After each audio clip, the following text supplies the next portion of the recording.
Cela fait plusieurs semaines maintenant que le conflit se déporte aussi à la frontière libanaise. Les affrontements quotidiens entre le Hezbollah et Israël ont déjà fait plus de 130 morts dans le sud du pays. Là-bas, la communauté chrétienne s'apprête à passer Noël sous les bombes. Des milliers de personnes, souvent trop pauvres pour fuir la guerre, qui n'ont nulle part où se réfugier.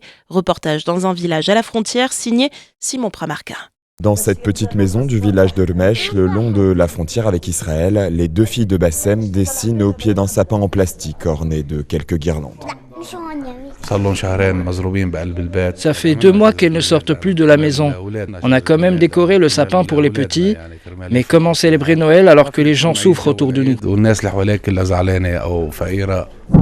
Le fracas des bombes qui tombent quotidiennement aux alentours. Maria, 7 ans, n'y prête plus vraiment attention. Elle espère juste retrouver bientôt une vie normale. Mon plus beau cadeau, ce serait que la guerre s'arrête, qu'on puisse retourner à l'école et vivre en sécurité avec ma famille. Au sud du Liban, la minorité chrétienne est prise en étau entre Israël et le Hezbollah. Mireille, la tante, se sent abandonnée par la communauté internationale. On impose une guerre qui n'est pas la nôtre sur nous. Espérons qu'ils vont nous faire un petit geste pour Noël, un petit cessez-le-feu. Inch'Allah.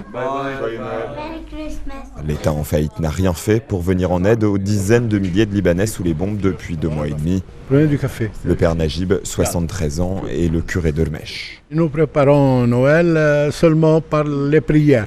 À cause des bombardements, etc., les habitants ne travaillent pas. Il n'y a pas d'argent pour acheter les cadeaux.